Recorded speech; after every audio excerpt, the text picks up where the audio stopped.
Very good morning to one and all, and warm welcome to our 38th online class. നമ്മളിപ്പോൾ പഠിച്ചുകൊണ്ടിരിക്കുന്നത് value of the goods or service എന്ന് പറയുന്ന ഒരു provision section 15 പ്രകാരമുള്ള CGST act 2017 ആണ് discuss ചെയ്യുന്നുണ്ടായിരുന്നത്. കഴിഞ്ഞ ക്ലാസ്സിൽ നമ്മളൊരു 5 സിറ്റുവേഷനെ ബേസ് ചെയ്തുകൊണ്ട് വാല്യൂ ഓഫ് ദി സപ്ലൈ എന്ന് പറയുന്നത് ടാക്സബിൾ വരുന്നത് എങ്ങനെയാണ് എന്നുള്ളതാണ് നമ്മൾ ഡിസ്കസ് ചെയ്തിട്ടുണ്ടായിരുന്നത്. അതിൽ ഞാൻ കഴിഞ്ഞ ക്ലാസ്സിൽ തന്നെ പറഞ്ഞിട്ടുണ്ടായിരുന്നു, ഒരു സെഷൻ കൊണ്ട് തീരുന്നതല്ല വാല്യൂ ഓഫ് സപ്ലൈ എന്ന് പറയുന്ന സെക്ഷൻ്റെ ഡിസ്കഷൻ. അപ്പോൾ കഴിഞ്ഞ ക്ലാസ്സിൽ ചെയ്തതിൻ്റെ കണ്ടിന്യൂവേഷൻ തന്നെയാണ് ഇന്നത്തെ ക്ലാസ്സിൽ ചെയ്യുന്നത്. ഓക്കെ, അപ്പോൾ കഴിഞ്ഞ ക്ലാസ്സിൽ ഞാൻ പറഞ്ഞിട്ടുള്ള 5 പോയിൻറ്റും എല്ലാ കുട്ടികൾക്കും മനസ്സിലായിട്ടുണ്ടാവുന്ന പൂർണ്ണ വിശ്വാസമുണ്ട്. അതോടൊപ്പം തന്നെ അതിനോട് ചേർത്ത് വെച്ചുകൊണ്ട് ഇന്നത്തെ സെഷനും കൂടി വെച്ച് കഴിഞ്ഞാൽ മാത്രമേ നമ്മുടെ വാല്യൂ ഓഫ് ദി സപ്ലൈ എന്ന് പറയുന്നത് കംപ്ലീറ്റ് ആകുന്നുള്ളൂ. അതുകൊണ്ട് തന്നെ ഇന്നത്തെ ക്ലാസ്സും എല്ലാ കുട്ടികളും നന്നായി ശ്രദ്ധിച്ചുകൊണ്ട് തന്നെ മനസ്സിലാക്കാനായിട്ട് ശ്രമിക്കാം. അപ്പോൾ 6ാമത്തെ പോയിൻ്റാണ് ഞാൻ ഡിസ്കസ് ചെയ്യുന്നത്, value of supply in case of lottery, betting, gambling and horse race. ഈ പറഞ്ഞ കാറ്റഗറിയിൽ, അതായത് ലോട്ടറിയോ ബെറ്റിങ്ങോ ഗാംബ്ലിങ്ങോ ഹോഴ്സ് റേസ് ആണ് എന്നുണ്ടെങ്കിൽ വാല്യൂ ഓഫ് ദി സപ്ലൈ എന്ന് പറയുന്നത് നമ്മൾ എങ്ങനെയാണ് ഡിറ്റർമിൻ ചെയ്യുന്നത് എന്നുള്ളതാണ് ആദ്യം നമ്മൾ 6ാമത്തെ പോയിന്റിൽ ഡിസ്കസ് ചെയ്യുന്നത്. The value of supply of lottery run by state government shall be deemed to be 100 by 112 of the face value of ticket or price as notified in the official gazette by the organizing state whichever is higher. ഇവിടെ പറയുന്നത് state government run ചെയ്യുന്നൊരു lottery ആണെങ്കിൽ അതിൻ്റെ value supply എന്ന് പറയുന്നത് എങ്ങനെയാണ്? Deem to be 100 by 112. Face value, ടിക്കറ്റിൻ്റെ face വാല്യൂവിൻ്റെ 100 by 112 എന്ന് പറയുന്ന വാല്യൂ ആണ് നമ്മൾ സപ്ലൈ ഓഫ് ഗുഡ്സ് ആയിട്ട് എടുക്കുന്നത്. Or price as notified in the official gazette by the organising state. ഏത് സ്റ്റേറ്റ് ഗവൺമെൻറ് ആണോ ആ ലോട്ടറി റൺ ചെയ്യുന്നത്, ആ ഗവൺമെൻറ്റിൻ്റെ നോട്ടിഫിക്കേഷൻ പ്രകാരം, ഒഫീഷ്യൽ ഗസറ്റിലുള്ള നോട്ടിഫിക്കേഷൻ പ്രകാരം എത്ര രൂപയാണോ അതിൻ്റെ പ്രൈസായിട്ട് പറയുന്നത്, ഇതിലേതാണോ ഹയ്യസ്റ്റ് ആയി നിൽക്കുന്നത് ആ വാല്യൂ ആണ് നമ്മൾ വാല്യൂ ഓഫ് സപ്ലൈ ആയിട്ട് എടുക്കുന്നത്. അപ്പോൾ ക്ലിയർ ആയിട്ട് മനസ്സിലാക്കുക, സ്റ്റേറ്റ് ഗവൺമെൻറ് റൺ ചെയ്യുന്നൊരു ലോട്ടറി ആണ് എന്നുണ്ടെങ്കിൽ 100 by 112 ഫേസ് വാല്യൂമേ കാൽക്കുലേറ്റ് ചെയ്യുക. അല്ലെങ്കിൽ ഏത് ഗവൺമെൻറ് ആണോ ആ ലോട്ടറി നോട്ടിഫൈ ചെയ്തിട്ടുള്ളത്, അതൊരു ഒഫീഷ്യൽ ഗസറ്റിൽ നോട്ടിഫൈ ചെയ്തിട്ടുള്ള പ്രൈസ് നോക്കുക, അതിലേതാണോ ഹയ്യസ്റ്റ് എടുക്കുന്നത് അതാണ് നമ്മൾ സപ്ലൈ ഓഫ് ദ വാല്യൂ ആയിട്ട് എടുക്കുന്നത്. 2ാമത്തെ കാറ്റഗറിയിൽ പറയുന്നത് the value supply of lottery authorised by state government shall be deem to be 100 by 128 of the face value of ticket or the prize verified in the official gazette whichever is higher. അതേസമയം state government authorise ചെയ്തിട്ടുള്ളൊരു lottery ആണെന്ന് വിചാരിക്കാം. State government ആ lottery authorise ചെയ്തിട്ടുള്ളൂ. അങ്ങനെയാണെങ്കിൽ value of the supply എന്ന് പറയുന്നത് face വാല്യൂവിൻ്റെ 100 by 128 കാൽക്കുലേറ്റ് ചെയ്യുന്നത്. ഓർ ഒഫീഷ്യൽ ഗസറ്റിൽ എത്രയാണോ പ്രൈസ് നോട്ടിഫൈ ചെയ്തിട്ടുള്ളത് ആ എമൗണ്ടും കൂടി കമ്പയർ ചെയ്തിട്ട് ഹയ്യസ്റ്റ് വരുന്ന തുകയാണ് എന്തായിട്ട് എടുക്കുന്നത്, വാല്യൂ ഓഫ് ദി സപ്ലൈ ആയിട്ട് എടുക്കുന്നത്. ഇനി 3rd സിറ്റുവേഷനിൽ പറഞ്ഞിട്ടുള്ളത് value of the supply of actionable claim in the form of chance to win in betting, gambling or horse racing in a race club shall be 100% of the face value of the bet or the amount paid into the totalisator.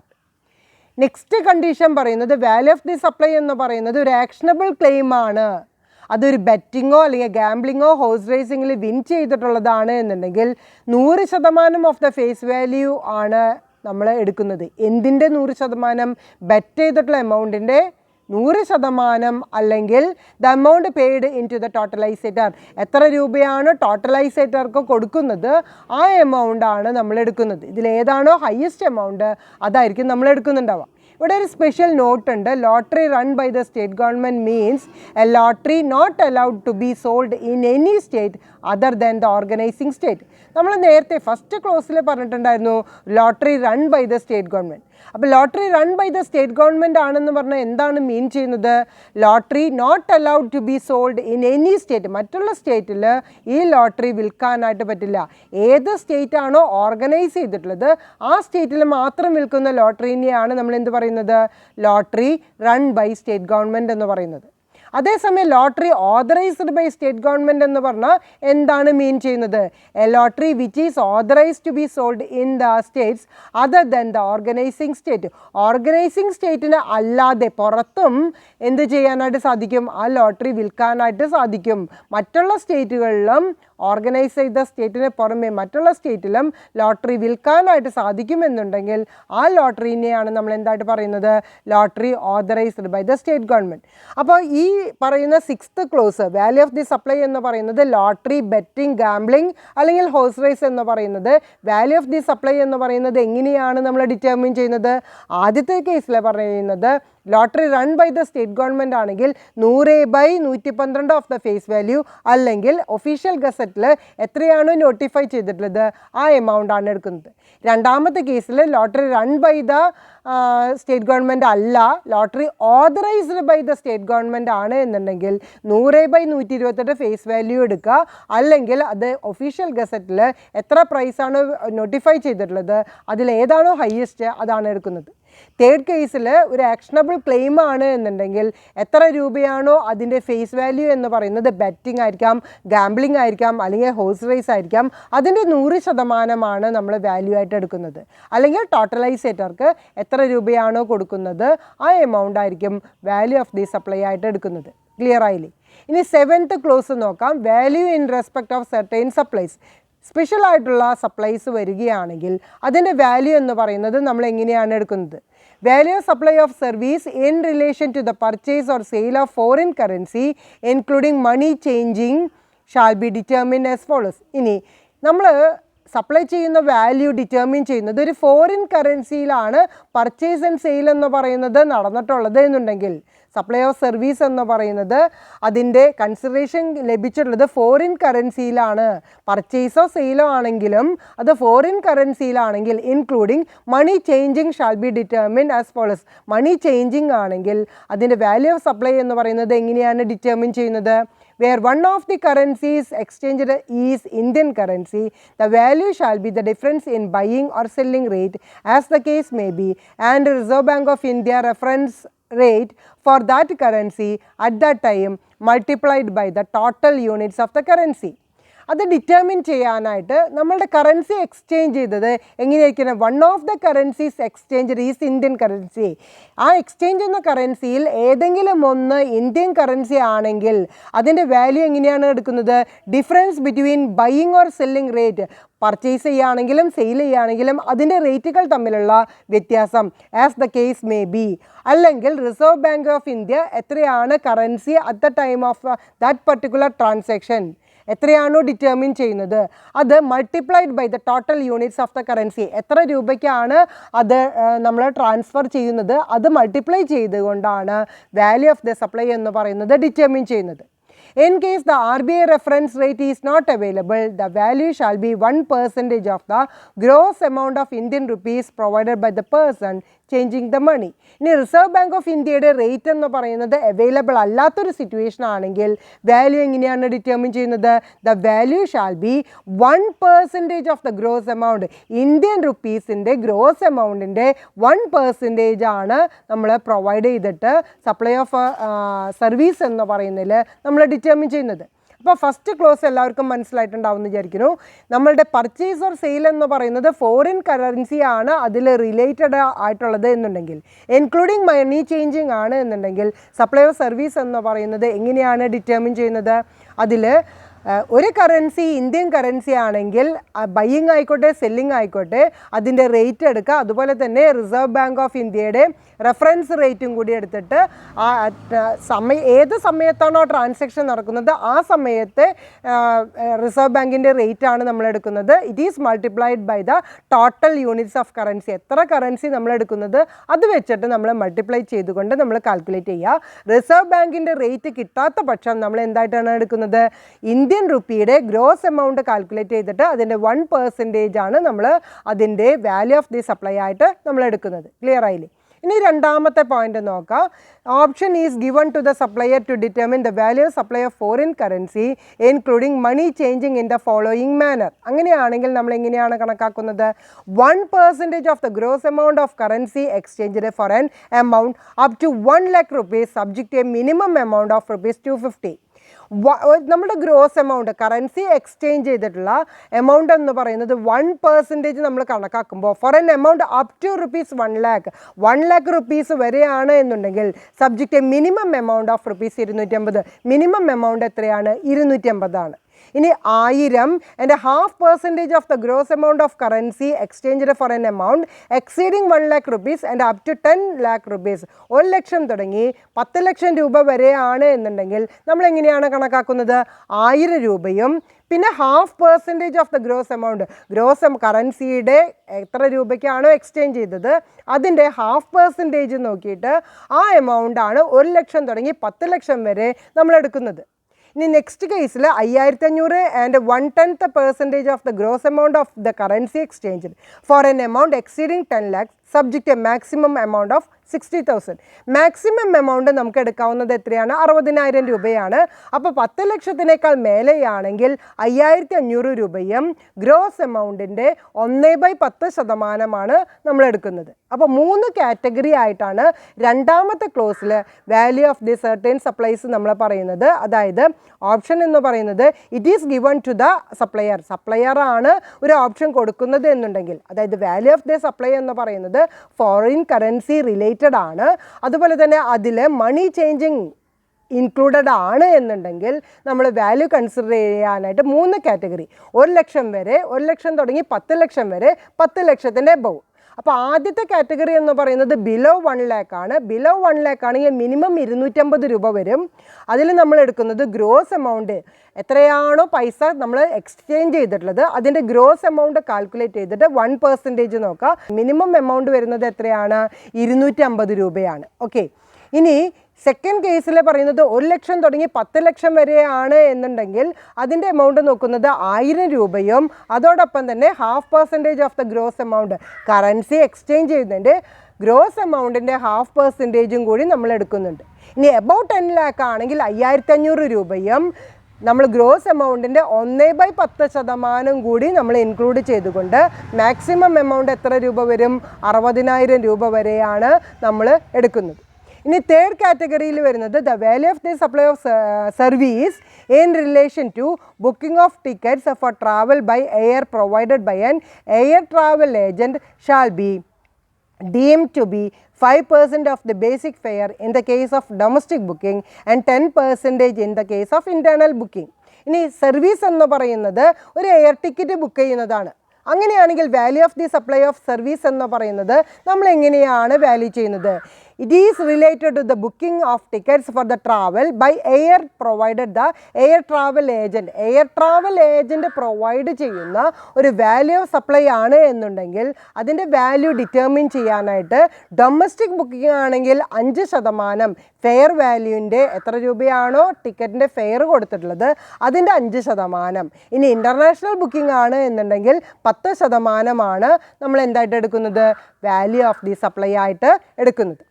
Next one the value of the supply of service in relation to the life insurance business. ഇനി നമ്മുടെ service എന്ന് പറയുന്നത് life insurance ബിസിനസ്സുമായിട്ട് related ആണ് എന്നുണ്ടെങ്കിൽ value of the supply നമ്മൾ എങ്ങനെ എടുക്കുന്നു?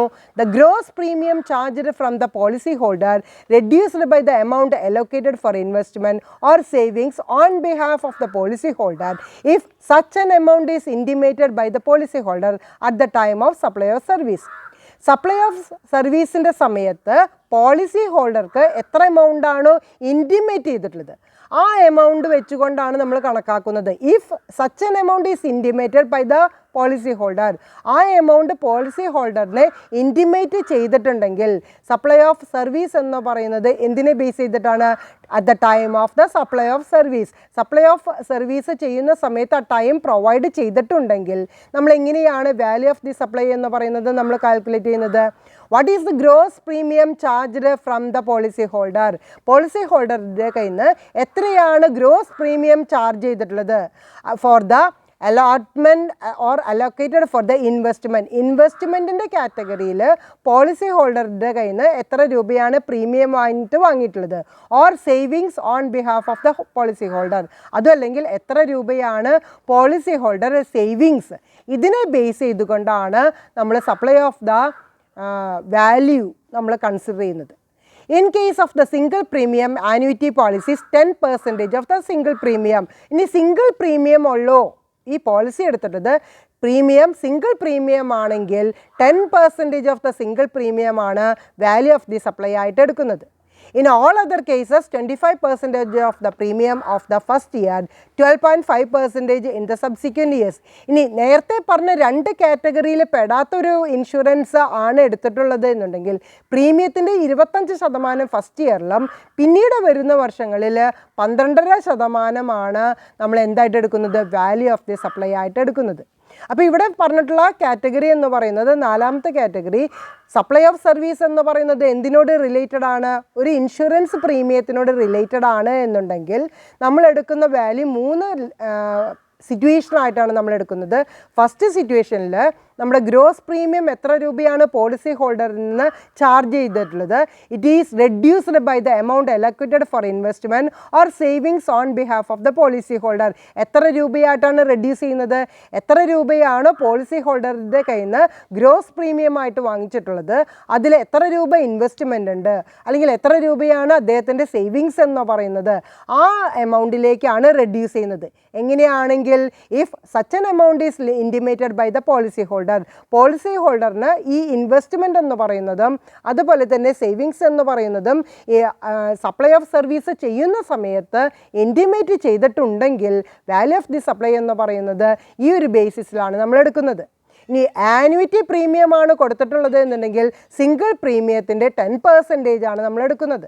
ഇനി മറ്റുള്ള ഏത് കാറ്റഗറി ആണെങ്കിലും എയും ബിയിലും പെടാത്ത ഏതെങ്കിലും ഒരു ഇൻഷുറൻസ് പ്രീമിയം കൊടുത്തിട്ടുണ്ടെങ്കിൽ ഫസ്റ്റ് ഇയറിൽ 25%ഉം പിന്നീട് വരുന്ന വർഷങ്ങളിൽ 12.5% നമ്മൾ എന്തായിട്ട് എടുക്കുന്നത്, വാല്യൂ ഓഫ് ദി സപ്ലൈ ആയിട്ട് എടുക്കുന്നത്. ഇനി next one, value of the supply in case of a person dealing in buying and selling of second hand goods. ഇനി നെക്സ്റ്റ് സിറ്റുവേഷൻ നമ്മൾ എടുക്കുന്നത് സപ്ലൈ ഓഫ് സർവീസ് എന്ന് പറയുന്നത് buying and selling of second hand goods, used goods ആണ്. രണ്ടാമത്തെ sale, first സെയിലല്ല, second hand goods ആണ് എന്നുണ്ടെങ്കിൽ അവിടെ വാല്യൂ ഓഫ് ദി സപ്ലൈ നമ്മൾ എങ്ങനെയാണ് എടുക്കുന്നത്, it shall be the difference between the selling price and the purchase price and where the value of supply is negative it shall be ignored. അതായത് നമ്മുടെ selling price എടുക്കുക, purchasing price എടുക്കുക, അത് തമ്മിലുള്ള difference നോക്കുക. അത് നെഗറ്റീവ് ആണെങ്കിൽ നമ്മൾ വാല്യൂ ഓഫ് ദ സപ്ലൈ എന്ന് പറയുന്നത് ഇഗ്നോർ ചെയ്യും. അത് പോസിറ്റീവ് ആണെങ്കിൽ അതായിരിക്കും നമ്മുടെ വാല്യൂ ഓഫ് ദ സപ്ലൈ എന്ന് പറയുന്നത്. ക്ലിയർ ആയില്ലേ? അപ്പോൾ ഇവിടെ പറയുന്ന സിറ്റുവേഷൻ ബൈയിങ് ആൻഡ് സെല്ലിംഗ് എന്ന് പറയുന്നത് സെക്കൻഡ് ഹാൻഡ് ഗുഡ്സ് ആണെങ്കിൽ വാല്യൂ ഓഫ് ദി സപ്ലൈ നമ്മൾ എങ്ങനെയാണ് കണക്കാക്കുന്നത്, സെല്ലിംഗ് പ്രൈസും പർച്ചേസിംഗ് പ്രൈസും തമ്മിലുള്ള ഡിഫറൻസ് നോക്കുക. നെഗറ്റീവ് ആണെങ്കിൽ നമുക്ക് വാല്യൂ ഓഫ് ദ സപ്ലൈ ഉണ്ടായിരിക്കില്ല. അത് പോസിറ്റീവ് ആണെങ്കിൽ ആ എമൗണ്ട് ആയിരിക്കും നമ്മൾ എന്തായിട്ട് എടുക്കുന്നത്, വാല്യൂ ഓഫ് ദി സപ്ലൈ ആയിട്ട് എടുക്കുന്നത്. Clear? Next one, value of the goods repossessed from defaulting borrower who is not registered for the purpose of recovery of a loan debt shall be the purchase price of such goods by the defaulting borrower reduced by 5% points for every quarter or part thereof between the date of purchase and the date of disposal by the person making such repossession. ഇവിടുത്തെ situation പറയുന്നത് ഒരു borrower higher പർച്ചേസിൽ ഈ goods വാങ്ങിയിട്ട് അതിൻ്റെ instalment പേ ചെയ്യുന്നതിൽ ഒരു default വരുത്തിയിട്ടുള്ള ഒരു borrower ആണെങ്കിൽ, അത് ലോൺ ആയിക്കോട്ടെ അല്ലെങ്കിൽ എനി ഡെറ്റ് ആയിക്കോട്ടെ, ഒരു ഡീഫോൾട്ട് വരുത്തിയിട്ടുള്ള ഒരു ബോറോവർ ആണെങ്കിൽ ആ ഗുഡ്സ് റീപ്രോസസ് ചെയ്യുന്ന സമയത്ത് വാല്യൂ ഓഫ് ദി ഗുഡ്സ് എന്ന് പറയുന്നത് എങ്ങനെയാണ് ഡിറ്റർമിൻ ചെയ്യുന്നത്? അതൊരു രജിസ്റ്റേർഡ് പേഴ്സൺ അല്ലാത്ത പക്ഷമാണ് ഈ പറയുന്ന പ്രൊവിഷൻ ഇവിടെ അപ്ലൈ ചെയ്യുന്നത്.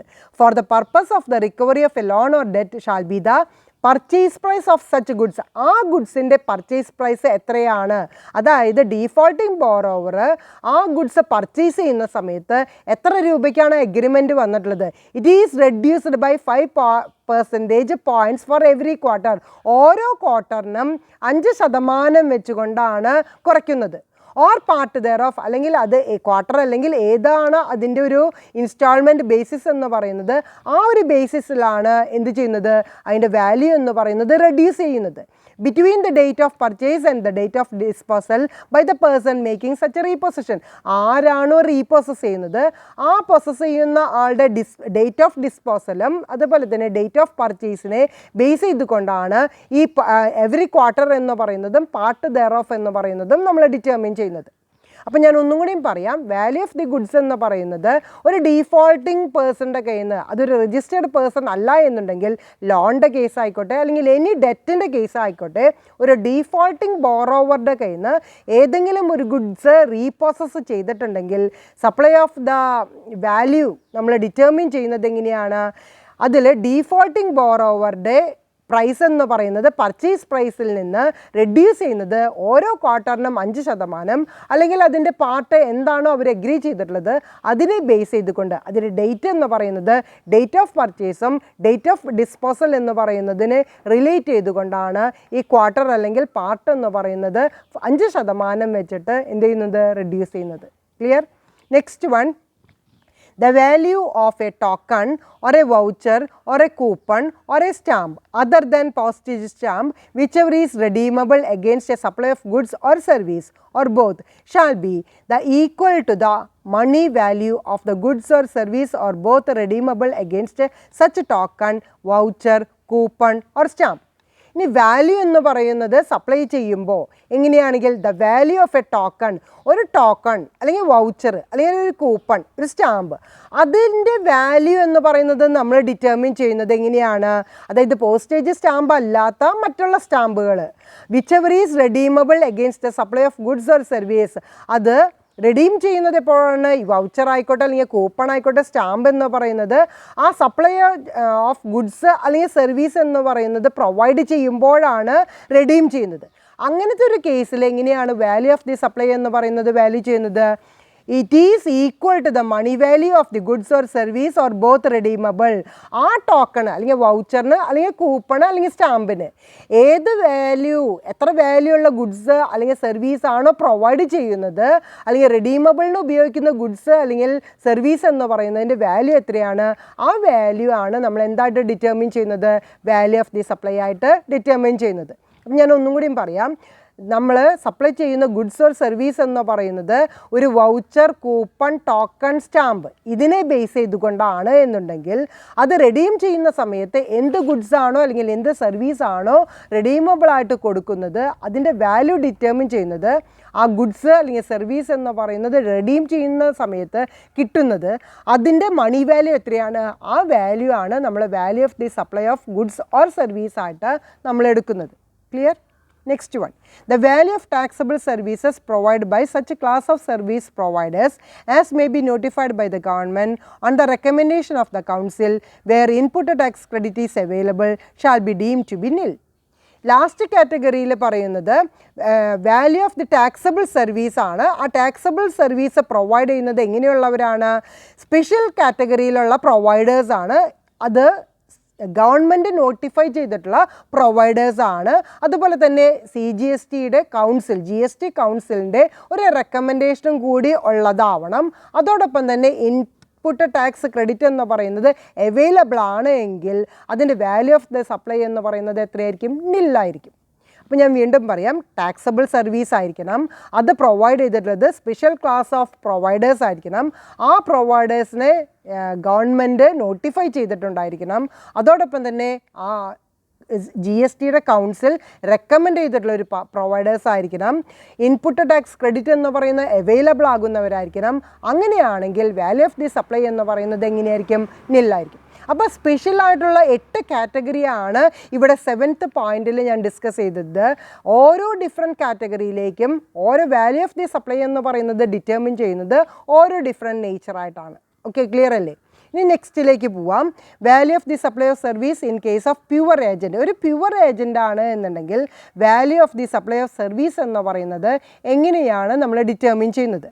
The expenditure or cost incurred by a supplier as a pure agent of the recipient of supply shall be excluded from the value of the supply. ഈ recipient pure agent ആണ് എന്നുണ്ടെങ്കിൽ അദ്ദേഹം വഹിക്കുന്ന expenditure അല്ലെങ്കിൽ cost എന്ന് പറയുന്നത് സപ്ലൈനോട് related ആണെങ്കിൽ അത് എന്തിൽ എക്സ്ക്ലൂഡ് ചെയ്യുന്നുണ്ട്? വാല്യൂ ഓഫ് ദി സപ്ലൈയിൽ എക്സ്ക്ലൂഡ് ചെയ്യുന്നുണ്ട്. If all the following conditions R satisfied, അങ്ങനെ നമുക്ക് എക്സ്ക്ലൂഡ് ചെയ്യണമെന്നുണ്ടെങ്കിൽ താഴെ പറയുന്ന കണ്ടീഷൻസ് സാറ്റിസ്ഫൈ ചെയ്ത് കഴിഞ്ഞാൽ മാത്രമേ ഒരു പ്യുവർ ഏജൻറ്റിന് ഈ വരുന്ന എക്സ്പെൻഡിച്ചർ അല്ലെങ്കിൽ കോസ്റ്റ് എന്ന് പറയുന്നത് സപ്ലൈനോട് റിലേറ്റഡ് ആണ് എന്നുണ്ടെങ്കിൽ ആ പ്യുവർ ഏജൻറ്റ് എന്ന് പറയുന്നത് ഒരു റെസിപ്പിയൻ്റ് ആണ് എന്നുണ്ടെങ്കിൽ എക്സ്ക്ലൂഡ് ചെയ്യാനായിട്ട് സാധിക്കുള്ളൂ. അപ്പോൾ ആ സിറ്റുവേഷൻസ് നമുക്ക് നോക്കാം. The supplier act as a pure agent of the recipient of the supply when he makes the payment to the third party on authorisation by such recipient. ഒരു റെസിപ്പിയൻറ്റിൻ്റെ ഒരു ഏജൻ്റായിട്ടാണ് നമ്മുടെ സപ്ലയർ നിൽക്കുന്നത് എന്നുണ്ടെങ്കിൽ, അതുപോലെ തന്നെ അദ്ദേഹം പേയ്മെൻറ്റ് ഒരു third party when he makes the payment to the third പാർട്ടിക്കാണ് പേയ്മെൻറ്റ് കൊടുക്കുന്നത് എന്നുണ്ടെങ്കിൽ അത് റെസിപ്പിയൻ്റ് ഓതറൈസ് ചെയ്തിട്ടുള്ളൊരു തേർഡ് പാർട്ടി ആണെങ്കിൽ നമുക്ക് എന്ത് ചെയ്യാനായിട്ട് സാധിക്കും? വാല്യൂ ഓഫ് ദി സപ്ലൈ എന്ന് പറയുന്നതിൽ വരുന്ന എക്സ്പെൻഡിച്ചർ നമുക്ക് എക്സ്ക്ലൂഡ് ചെയ്യാനായിട്ട് സാധിക്കും. The payment made by the pure agent on behalf of the recipient of supply has been separately indicated in the invoice issued by the pure agent to the recipient of service. Service provide ചെയ്യുന്ന സമയത്ത് payment made by the pure agent കൊടുക്കുന്ന payment എന്ന് പറയുന്നത് റെസിപ്പിയൻറ്റിന് വേണ്ടിയിട്ട് ഇൻവോയ്സിൽ separate ആയിട്ട് indicate ചെയ്തിട്ടുണ്ടെങ്കിൽ by the pure agent to the recipient of service, ആ ഇൻവോയ്സ് ഇഷ്യൂ ചെയ്തിട്ടുള്ളത് ആർക്കായിരിക്കണം? പ്യുവർ ഏജൻറ്റ് റെസിപ്പിയൻറ്റിന് അദ്ദേഹം പ്രൊവൈഡ് ചെയ്തിട്ടുള്ള സർവീസിന് കൊടുത്തിട്ടുള്ള ഒരു ഇൻവോയ്സ് ആണെങ്കിൽ നമുക്ക് വാല്യൂ ഓഫ് ദി സപ്ലൈയിൽ ഈ പറയുന്ന പേയ്മെൻറ്റ് നമുക്ക് എന്ത് ചെയ്യാനായിട്ട് സാധിക്കും? എക്സ്ക്ലൂഡ് ചെയ്യാനായിട്ട് സാധിക്കും. The supplies procured by the pure agent from the third party as a pure agent of the recipient of supply are in addition to the services he supplies on his own account. ഇനി additional expense വരുന്നത് supplies procured by the pure agent procure ചെയ്തിട്ടുള്ളൊരു supply ആണ്. അതൊരു third പാർട്ടിയിൽ നിന്നാണ് ആ procurement എന്ന് പറയുന്നത് നടത്തിയിട്ടുള്ളത്. ആസ് എ പ്യുവർ ഏജൻറ്റ്, ഒരു പ്യുവർ ഏജൻറ്റ് എന്നുള്ള നിലയ്ക്ക്, അതായത് ഒരു റെസിപ്പിയൻറ്റിൻ്റെ പ്യുവർ ഏജൻറ്റ് എന്ന് പറയുന്ന ഒരു നിലയ്ക്കാണ് ഈ പ്രൊക്യൂർമെൻറ്റ് ഓഫ് ദ സപ്ലൈസ് എന്ന് പറയുന്നത് ചെയ്തിട്ടുള്ളത് എന്നുണ്ടെങ്കിൽ, in addition to the service, മുമ്പ് ചെയ്തിട്ടുള്ള സർവീസിന് പുറമേ ചെയ്യുകയാണെങ്കിൽ ആ വരുന്ന എക്സ്പെൻസ് എന്ന് പറയുന്നത് നമുക്ക് എന്തായിട്ട് ചെയ്യാനായിട്ട് പറ്റില്ല? He supplies on his own account, അദ്ദേഹത്തിൻ്റെ സ്വന്തമായിട്ടുള്ള അക്കൗണ്ടിലാണ് ആ സപ്ലൈ ചെയ്തിട്ടുള്ളത് എന്നുണ്ടെങ്കിൽ വാല്യൂ ഓഫ് ദി സപ്ലൈയിൽ നമുക്ക് എന്ത് ചെയ്യാനായിട്ട് സാധിക്കും? എക്സ്ക്ലൂഡ് ചെയ്യാനായിട്ട് സാധിക്കും. അപ്പോൾ 3 സിറ്റുവേഷൻസ് ആണ് ഞാനിവിടെ സാറ്റിസ്ഫൈ ചെയ്യണമെന്ന് പറഞ്ഞിട്ടുള്ളത്. എന്തിനാണ് അത് സാറ്റിസ്ഫൈ ചെയ്യേണ്ടത്? നമ്മൾ വാല്യൂ ഓഫ് ദി സപ്ലൈ എന്ന് പറയുന്നത് കാൽക്കുലേറ്റ് ചെയ്യുന്ന സമയത്ത് ആ എക്സ്പെൻഡിച്ചർ കോസ്റ്റ് എന്ന് പറയുന്നത് സപ്ലയർ ഇൻകർ ചെയ്യുകയും, എങ്ങനെയാണെങ്കിൽ ഒരു പ്യുവർ ഏജൻറ്റ് എന്ന് പറയുന്ന നിലയ്ക്ക് സപ്ലയർ ആർക്ക് വേണ്ടിയിട്ട് അത് ബെയർ ചെയ്യാണ്? റെസിപ്പിയൻറ്റിന് വേണ്ടിയിട്ട്, റെസിപ്പിയൻറ്റിൻ്റെ സപ്ലൈക്ക് വേണ്ടിയിട്ട് അത് ഇൻക്ലൂഡ് ചെയ്യുകയാണെങ്കിൽ അല്ലെങ്കിൽ ഇൻകർ ചെയ്യുകയാണെങ്കിൽ വാല്യൂ ഓഫ് ദി സപ്ലൈ എന്ന് പറയുന്നതിൽ നമുക്ക് എക്സ്ക്ലൂഡ് ചെയ്യാനായിട്ട് സാധിക്കും. അതിന് സാറ്റിസ്ഫൈ ചെയ്യേണ്ട കണ്ടീഷൻസ്, ഒരു പ്യുവർ ഏജൻറ്റ് എന്ന് പറയുന്ന നിലയ്ക്ക് ഒരു സപ്ലയർ എന്തായിട്ട് വർക്ക് ചെയ്യണം? റെസിപ്പിയൻറ്റിൻ്റെ പ്യുവർ ഏജൻ്റായിട്ട് വർക്ക് ചെയ്യും. അദ്ദേഹത്തിൻ്റെ പേയ്മെൻറ്റ് എന്ന് പറയുന്നത് തേർഡ് പാർട്ടിക്ക് കൊടുക്കുന്നത് എന്തിനു വേണ്ടിയിട്ടായിരിക്കണം? റെസിപ്പിയൻറ്റിൻ്റെ ഓതറൈസ് ചെയ്തിട്ടുള്ള ഒരു തേർഡ് പാർട്ടി ആണെങ്കിൽ നമുക്ക് എക്സ്ക്ലൂഡ് ചെയ്യാനായിട്ട് സാധിക്കും. രണ്ടാമത്തെ കേസിൽ പറയുന്നത് പേയ്മെൻറ്റ് പ്യുവർ ഏജൻറ്റ് നടത്തുകയും ഒരു റെസിപ്പിയൻറ്റിൻ്റെ സപ്ലൈക്ക് വേണ്ടിയിട്ട് പ്യുവർ ഏജൻ്റാണ് നടത്തുന്നത്, അത് ഇൻവോയ്സിൽ ഇൻഡിക്കേറ്റ് ചെയ്തിട്ടുണ്ടെങ്കിൽ നമുക്ക് എക്സ്ക്ലൂഡ് ചെയ്യാനായിട്ട് സാധിക്കും. തേർഡ് സിറ്റുവേഷൻ പറയുന്നത് സപ്ലൈ പ്രൊക്യൂർ ചെയ്തിട്ടുള്ളത് ഒരു പ്യുവർ ഏജൻ്റ് ആവുകയും അതൊരു third party from the third party ആയിട്ടാണ്, ഒരു പ്യുവർ ഏജൻറ്റ് എന്നുള്ള നിലയ്ക്കാണ് ഇവിടെ പ്രൊക്യൂർമെൻറ്റ് എന്ന് പറയുന്നത് നടത്തിയിട്ടുള്ളത് എന്നുണ്ടെങ്കിൽ അദ്ദേഹത്തിൻ്റെ ഒരു സപ്ലയർ എന്ന് പറയുന്ന നിലയ്ക്കുള്ള ഒരു ഇൻഡിക്കേഷൻ അല്ലെങ്കിൽ ഒരു അഡീഷണൽ സർവീസാണ് പ്രൊവൈഡ് ചെയ്തിട്ടുള്ളത് എന്നുണ്ടെങ്കിൽ നമുക്ക് എന്ത് ചെയ്യാനായിട്ട് സാധിക്കും? വാല്യൂ ഓഫ് ദി സപ്ലൈ എന്ന് പറയുന്നത് എക്സ്ക്ലൂഡ് ചെയ്യാനായിട്ട് സാധിക്കും. ഇനി ഇവിടെ പ്യുവർ ഏജൻറ്റ് എന്ന് പറയുന്നൊരു ടേം നമ്മൾ പല പ്രാവശ്യം ഉപയോഗിച്ചിട്ടുണ്ട്. ആരെയാണ് പ്യുവർ ഏജൻറ്റ് എന്ന് പറയുന്നത് ഡിറ്റർമിൻ ചെയ്യുന്നത്? ആരെയാണ് ഇവിടെ മീൻ ചെയ്യുന്നത്? അല്ലെങ്കിൽ എന്താണ് പ്യുവർ ഏജൻറ്റ് എന്ന് പറയുന്നതിൻ്റെ ഡെഫിനിഷൻ? അത് നമുക്ക് പഠിക്കണ്ടേ? അപ്പോൾ പ്യുവർ ഏജൻറ്റ് എന്ന് പറഞ്ഞു കഴിഞ്ഞാൽ എന്താണെന്നുള്ളത് നോക്കാം. Pure agent means a person who enters in to a contractual agreement with the recipient of supply to act as his pure agent to incur expenditure or cost in the course of supply of goods or service or both. Pure agent എന്ന് പറയുന്ന ഒരു person enters in to a contractual agreement, ഒരു contract അഗ്രിമെൻറ്റിൽ enter ചെയ്യുകയും ആരുമായിട്ട്, ഒരു റെസിപ്പിയൻ്റായിട്ട് ഒരു supply ചെയ്യാനുള്ള ഒരു പ്രവർത്തനത്തിന് വേണ്ടിയിട്ടാണ് ഈ ഒരു അഗ്രിമെൻറ്റിൽ എൻ്റർ ചെയ്യുന്നത്. ആസ് ഈസ് പ്യുവർ ഏജൻറ്റ്, ഒരു പ്യുവർ ഏജൻറ്റ് എന്നുള്ള നിലയ്ക്ക് റെസിപ്പിയൻ്റായിട്ട് ഒരു കോൺട്രാക്റ്റൽ അഗ്രിമെൻറ്റിൽ എൻ്റർ ചെയ്യുകയാണെങ്കിൽ, അതോടൊപ്പം തന്നെ pure agent to incur expenditure or cost, അദ്ദേഹത്തിൻ്റെ course of supply of goods അല്ലെങ്കിൽ സർവീസ് എന്ന് പറയുന്ന കാറ്റഗറിയിൽ ഒരു എക്സ്പെൻഡിച്ചർ അല്ലെങ്കിൽ ഒരു അഡീഷണൽ ആയിട്ടുള്ള കോസ്റ്റ് ഇൻകർ ചെയ്യുകയാണെങ്കിൽ, സെക്കൻഡിൽ പറയുന്നത് neither intends to hold nor hold any title of goods or service or both so procured or supplied as pure agent of the recipient of the supply. ഇനി supply ചെയ്യുന്ന സമയത്ത് ഒരു റെസിപ്പിയൻറ്റിൻ്റെ pure ഏജൻ്റായിട്ട് goods അല്ലെങ്കിൽ സർവീസ് പ്രൊവൈഡ് ചെയ്യുന്ന സമയത്ത് അവിടെ പറയുന്നത്, അവിടെ title of goods or service എന്ന് പറയുന്നത് ഒരിക്കലും എന്ത് ചെയ്യുന്നില്ല, ഹോൾഡ് ചെയ്യുന്നില്ല. Neither intends to hold nor holds, ആരും നിർബന്ധിക്കാനും പാടില്ല, അതോടൊപ്പം തന്നെ അത് ഹോൾഡ് ചെയ്യണമെന്നുള്ള കാര്യം നിർബന്ധമില്ല. ഇവിടെ എന്താണ് പറയുന്നത്, പ്രൊക്യൂർ ചെയ്യുക, അത് സപ്ലൈ ചെയ്യുക. ഒരു റെസിപ്പിയൻറ്റിന് വേണ്ടിയിട്ട് അത്ര മാത്രമേ ഒരു പ്യുവർ ഏജൻറ്റ് ചെയ്യുന്നുള്ളൂ. Does not use for his own interest such goods or service or both, ആ ഗുഡ്സ് അല്ലെങ്കിൽ സർവീസ് അദ്ദേഹത്തിൻ്റെ സ്വന്തം താല്പര്യത്തിന് വേണ്ടിയിട്ട് ഉപയോഗിക്കാനായിട്ട് പാടില്ല. Receives only the actual amount incurred to procure such goods or service in addition to the amount received for supply he provides on his own account. അതുപോലെ തന്നെ ഒരു പ്യുവർ ഏജൻ്റ് എന്നുള്ള നിലയ്ക്ക് ഈ ഗുഡ്സ് അല്ലെങ്കിൽ സർവീസ് എന്ന് പറയുന്നത് റിസീവ് ചെയ്യുന്നത് only the actual amount incurred, എത്ര രൂപയാണോ ആക്ച്വലായിട്ട് ഇൻക്വയർ ചെയ്തത്, അതായത് പ്രൊക്യൂർമെൻറ്റിന് വേണ്ടിയിട്ട് എത്ര രൂപയാണോ ആക്ച്വലായിട്ട് ഇൻക്വയർ ചെയ്തിട്ടുള്ളത് ഈ related to the goods or service, എന്താണോ ഗുഡ്സ് അല്ലെങ്കിൽ സർവീസായിട്ട് സപ്ലൈ ചെയ്യുന്നത്, in addition to the amount received, ആക്ച്വലായിട്ട് എത്ര രൂപ നമുക്ക് റിസീവ് ചെയ്തിട്ടുണ്ട്, അതിനോട് അഡീഷണലായിട്ട് എത്ര രൂപയാണ് നമുക്ക് കിട്ടുന്നത്, ആ amount for the supply he provides on his own account, അദ്ദേഹം സ്വന്തമായിട്ടുള്ള അക്കൗണ്ടിൽ പ്രൊവൈഡ് ചെയ്തിട്ടുള്ളതാണെങ്കിൽ അതിനും കൂടി നമുക്ക് എന്തായിട്ട് പറയാനായിട്ട് സാധിക്കും, ഇവിടെ പ്യുവർ ഏജൻറ്റ് എന്ന് പറയുന്ന നിലയ്ക്ക് പറയാനായിട്ട് സാധിക്കും. അപ്പോൾ ഇവിടെ പറയുന്നത് receives only the actual amount incurred, ഒരു പ്രൊക്യൂർമെൻറ്റിൻ്റെ സമയത്ത് ഗുഡ്സ് ഓർ സർവീസ് സപ്ലൈ ചെയ്യുമ്പോൾ എത്ര രൂപയാണ് ആക്ച്വൽ എമൗണ്ട് കിട്ടുന്നത്, additional to the amount received, ആ സപ്ലൈക്ക് ആക്ച്വലായിട്ട് കിട്ടുന്ന എമൗണ്ടിന് പുറമേ പ്രൊക്യൂർമെൻറ്റിന് വേണ്ടിയിട്ട് അഡീഷണലായിട്ട് എന്തെങ്കിലും കിട്ടുന്നുണ്ടെങ്കിൽ ആ ഒരു റിലേഷനിലും നമ്മൾ എന്തായിട്ട് പറയാവുന്നതാണ്, പ്യുവർ ഏജൻറ്റ് എന്ന് പറയാവുന്നതാണ്.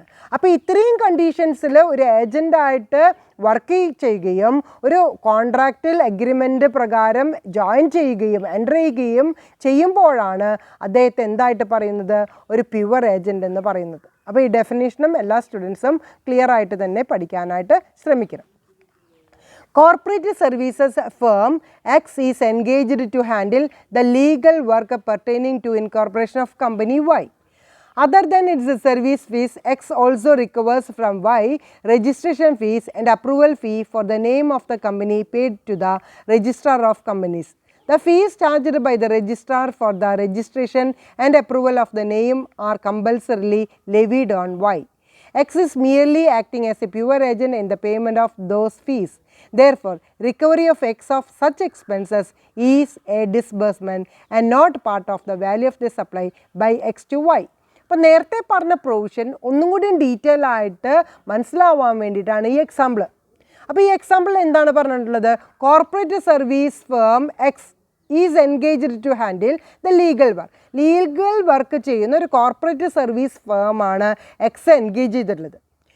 അതുപോലെ തന്നെ pertaining to incorporation of the company Y, ഒരു കമ്പനി വൈ ആയിട്ട് ഒരു ഇൻകോർപ്പറേഷനിൽ വന്നിട്ടുണ്ട്. Other than it's a service fees, service ഫീസിന് പുറമെ എക്സ് എന്തും കൂടിയും വൈയുടെ കയ്യിൽ നിന്ന് റിക്കവർ ചെയ്തിട്ടുണ്ട്. രജിസ്ട്രേഷൻ ഫീസ്, അപ്രൂവൽ ഫീ, ഇത് രണ്ടും ചാർജ് ചെയ്തിട്ടുണ്ട്, pay to the registrar of company. പക്ഷേ ഈ രജിസ്ട്രേഷൻ ഫീസും അപ്രൂവൽ ഫീസും എക്സ് കളക്ട് ചെയ്തത്, വൈയുടെ കയ്യിൽ നിന്ന് കളക്ട് ചെയ്തത് എന്തിനു വേണ്ടിയിട്ടാണ്, രജിസ്ട്രാർ ഓഫ് കമ്പനീസിന് കൊടുക്കാൻ വേണ്ടിയിട്ടാണ്. The fees charged by the registrar for the registration and approval of the name are compulsorily levied on Y. അപ്പോൾ ഈ രജിസ്ട്രേഷൻ ഫീസ് അതുപോലെ തന്നെ അഡീഷണൽ ആയിട്ട് വരുന്ന ഒരു അപ്രൂവൽ ചാർജ് എന്ന് പറയുന്നത് വൈയുടെ കയ്യിൽ നിന്ന് കമ്പൽസറി ആയിട്ട് ലെവി ചെയ്യാവുന്നതാണ്. X is merely acting as a pure agent. X എന്ന് പറയുന്ന ആൾ എന്ത് മാത്രമേ ചെയ്യുന്നുള്ളൂ, ഒരു പ്യുവർ ഏജൻ്റായിട്ട് വർക്ക് ചെയ്തുകൊണ്ട് വൈയുടെ കമ്പനിയുടെ ഇൻകോർപ്പറേഷന് വേണ്ടി വൈയുടെ കയ്യിൽ നിന്ന് എമൗണ്ട് കളക്ട് ചെയ്തിട്ട് എവിടേക്ക് കൊടുത്തു? രജിസ്ട്രാർ ഓഫ് കമ്പനീസിൽ കൊടുക്കുകയാണ് ചെയ്തിട്ടുള്ളത്. Therefore recovery of X of such expenses, എത്ര രൂപയാണോ എക്സ് റിക്കവർ ചെയ്യുന്നത്, is a disbursement and not part of the value of supply by X to Y. പക്ഷേ അതൊരിക്കലും ആ സർവീസ് പ്രൊവൈഡ് ചെയ്യുന്നതിൻ്റെ ഭാഗമായിട്ട് വാല്യൂ ഓഫ് ദ സപ്ലൈയിൽ നമുക്ക് എന്ത് ചെയ്യാനായിട്ട് സാധിക്കില്ല? ഇൻക്ലൂഡ് ചെയ്യാനായിട്ട് സാധിക്കില്ല. ക്ലിയർ ആയില്ലേ? Next one, rate of exchange of currency other than Indian rupees for determination of value. അപ്പം നമ്മൾ നേരത്തെ എക്സ്ചേഞ്ച് എന്ന് പറയുന്നത് ഇന്ത്യൻ റുപ്പി റിലേറ്റഡ് ആയിട്ടുള്ളതാണ് പറയുന്നത്. ഇവിടെ പറയുന്നത് rate of exchange of currency other than Indian rupee, Indian rupee അല്ലാതെ വേറെ ഏതെങ്കിലും നമ്മൾ എക്സ്ചേഞ്ച് ചെയ്യുന്നുണ്ടെങ്കിൽ അതിൻ്റെ വാല്യൂ എന്ന് പറയുന്നത് നമ്മൾ എങ്ങനെയാണ് ഡിറ്റർമിൻ ചെയ്യുന്നത് എന്നുള്ളതാണ് ഇനി ഡിസ്കസ് ചെയ്യാൻ പോകുന്ന 9ാമത്തെ point. Clear? The rate of exchange for determination of value of taxable goods shall be the applicable rate of exchange as notified by the board under section 14 of the Customs Act 1962 for the date of the time of supply of such goods in terms of section 12 of the Act. Section 12 പ്രകാരം time of supply of goods എന്ന് പറയുന്നത് എന്നാണോ നിശ്ചയിച്ചിട്ടുള്ളത് ആ ഡേറ്റിൽ വരുന്ന under section 14 customs act 1962 പ്രകാരം ഏത് rate ആണോ board decide ചെയ്തിട്ടുള്ളത് ആ റേറ്റ് ആയിരിക്കും നമ്മൾ വാല്യൂ ഓഫ് ദി സപ്ലൈ ആയിട്ട് ഡിറ്റർമിൻ ചെയ്യുന്നത്. അപ്പോൾ ഇന്ത്യൻ കറൻസി അല്ലാതെ വേറെ ഏതെങ്കിലും കറൻസിയിലുള്ള സപ്ലൈ ആണ് എന്നുണ്ടെങ്കിൽ ആ സപ്ലൈയുടെ വാല്യൂ ഡിറ്റർമിൻ ചെയ്യാനായിട്ട് ടാക്സബിൾ ഗുഡ്സ് ആണെങ്കിൽ നമ്മൾ എടുക്കുന്നത് board under section 14 customs act 1962 പ്രകാരം ആ ഡേറ്റ് എന്ന് പറയുന്നത് എന്നാണ്? സെക്ഷൻ 12 പ്രകാരം സപ്ലൈ ഓഫ് ഗുഡ്സിൻ്റെ ടൈം എന്ന് പറയുന്നത്, time of supply of goods എന്ന് പറയുന്നത് എന്നാണോ? നമ്മൾ നേരത്തെ പഠിച്ചിട്ടുള്ളതാണ് എങ്ങനെയാണ് time of supply of goods എന്ന് പറയുന്നത് ഡിറ്റർമിൻ ചെയ്യുക എന്നുള്ളത്. അപ്പോൾ സെക്ഷൻ 12 പ്രകാരം ടൈം ഓഫ് സപ്ലൈ എന്ന് പറയുന്നത് എന്നാണോ അന്നത്തെ ഡേറ്റിൽ കസ്റ്റംസ് ആക്ട് 1962 പ്രകാരം സെക്ഷൻ 14 ബോർഡ് എത്രയാണോ റേറ്റ് പറയുന്നത് ആ റേറ്റ് ആണ് എന്തായിട്ട് എടുക്കുന്നത്? വാല്യൂ ഓഫ് ദി സപ്ലൈ ആയിട്ട് എടുക്കുന്നത്.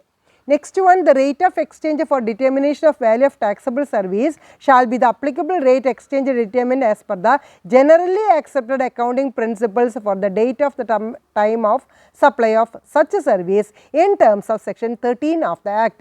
അപ്പോൾ നമ്മൾ നേരത്തെ പറഞ്ഞത് സപ്ലൈ ഓഫ് ഗുഡ്സിൻ്റെ കേസാണ്.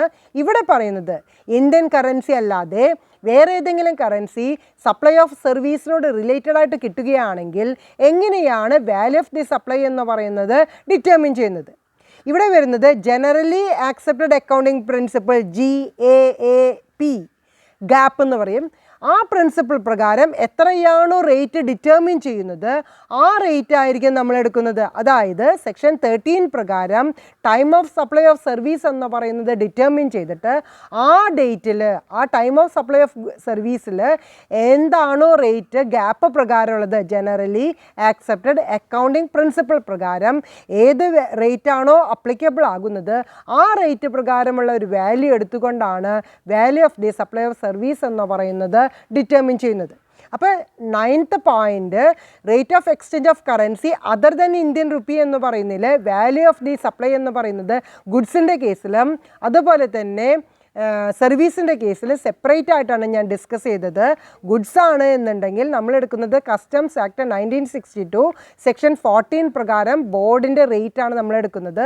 അതിൽ ടൈം ഓഫ് സപ്ലൈ എന്ന് പറയുന്നതിൽ ഗുഡ്സിൻ്റെ കേസിൽ സെക്ഷൻ 12 പ്രകാരമാണ് ടൈം ഓഫ് സപ്ലൈ നമ്മൾ ഡിറ്റർമിൻ ചെയ്യുന്നത്. അന്നത്തെ റേറ്റ് ആയിരിക്കും നമ്മൾ എടുക്കുന്നുണ്ടായിരിക്കാം. രണ്ടാമത്തെ കേസിൽ value of the supply of service ആണെങ്കിൽ ഗ്യാപ്പ് പ്രകാരമുള്ള ജനറലി ആക്സെപ്റ്റഡ് അക്കൗണ്ടിങ് പ്രിൻസിപ്പിൾ പ്രകാരമുള്ള റേറ്റ് നമ്മൾ എടുക്കും. അതിൻ്റെ time of the supply of service എന്ന് പറയുന്നത് സെക്ഷൻ 13 പ്രകാരമുള്ള റേറ്റാണ് നമ്മൾ ഡിറ്റർമിൻ ചെയ്യുന്നത്. ക്ലിയർ അല്ലേ? ഇനി നെക്സ്റ്റ് എടുക്കുന്നത് 10ാമത്തെ പോയിൻ്റ് ആണ്. അതായത് value of the supply inclusive of integrated tax, central tax, state tax, union territory tax. Supply of service എന്ന് പറയുന്നത് അല്ലെങ്കിൽ ഗുഡ്സ് എന്ന് പറയുന്നത് വാല്യൂ ഡിറ്റർമിൻ ചെയ്യുമ്പോൾ അതിൽ ഇൻ്റഗ്രേറ്റഡ് ടാക്സോ സെൻട്രൽ ടാക്സോ സ്റ്റേറ്റ് ടാക്സോ അല്ലെങ്കിൽ യൂണിയൻ ടെറിട്ടറി ടാക്സോ ഇൻക്ലൂഡഡ് ആണെങ്കിൽ എങ്ങനെയാണ് ഡിറ്റർമിൻ ചെയ്യുന്നത്? where the value of the supply is inclusive of integrated tax as the case may be, central tax, state tax, union territory tax, the tax amount shall be determined in the following manner. tax amount equal to value inclusive of taxes into tax rate in percentage of IGST Act, or as the case may be CGST, SGST or UTGST divided by 100 plus sum of tax rate as applicable in percentage. അതായത് tax amount determine ചെയ്യാനായിട്ട് നമ്മൾ എടുക്കേണ്ട formula എന്ന് പറയുന്നത് value of inclusive of taxes, ഈ tax അടക്കമുള്ള value എടുത്തിട്ട് അതിന് എന്തുകൊണ്ട് മൾട്ടിപ്ലൈ ചെയ്യണം, എത്രയാണോ IGST ആക്ട് പ്രകാരം ടാക്സ് റേറ്റ് അല്ലെങ്കിൽ CGST, SGST, UTGST അത് പ്രകാരമുള്ള റേറ്റ് എടുത്തുകൊണ്ട് മൾട്ടിപ്ലൈ ചെയ്തിട്ട് എന്തുകൊണ്ട് ഡിവൈഡ് ചെയ്യണം, 100 plus sum of tax rates.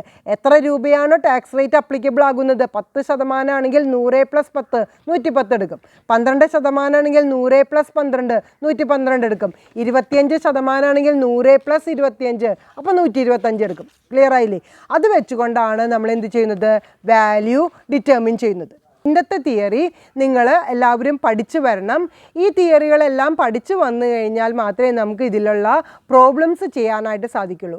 അപ്പോൾ അടുത്ത ക്ലാസ്സിൽ നമുക്ക് ഈ തിയറി എല്ലാവരും വാല്യൂ ഓഫ് ദി സപ്ലൈ എന്ന് പറയുന്നത് മൊത്തം പഠിച്ചിട്ട് വരാം. ഈ ചാപ്റ്റർ മൊത്തമായിട്ട് പഠിച്ചിട്ട് വരാം. സപ്ലൈ അണ്ടർ GST എന്ന് പറയുന്നത് എല്ലാവരും നന്നായി പഠിച്ചു വന്നു കഴിഞ്ഞാൽ മാത്രമേ നമുക്ക് അതിലുള്ള റിവിഷൻ പ്രോബ്ലംസ് ചെയ്യാനായിട്ട് സാധിക്കുള്ളൂ. അപ്പോൾ അടുത്ത ക്ലാസ് നമുക്ക് ഈ ചാപ്റ്ററിൻ്റെ റിവിഷൻ ക്ലാസ് ആയിട്ട് ട്രീറ്റ് ചെയ്യാം. ഇത്രയും എല്ലാവരും പഠിച്ചിട്ട് വരണം. ഓക്കെ, അപ്പോൾ എന്തെങ്കിലും ഡൗട്ട് ഉണ്ടെങ്കിൽ നിങ്ങൾ അത് ചോദിക്കാനും മനസ്സിലാക്കാനും തയ്യാറാവണം. ഇൻ്ററാക്ഷൻ സമയത്ത് ഡൗട്ടുകൾ ചോദിക്കുകയും ക്ലിയർ ചെയ്യുകയും ചെയ്യണം. Okay, thank you very much. Have A nice day.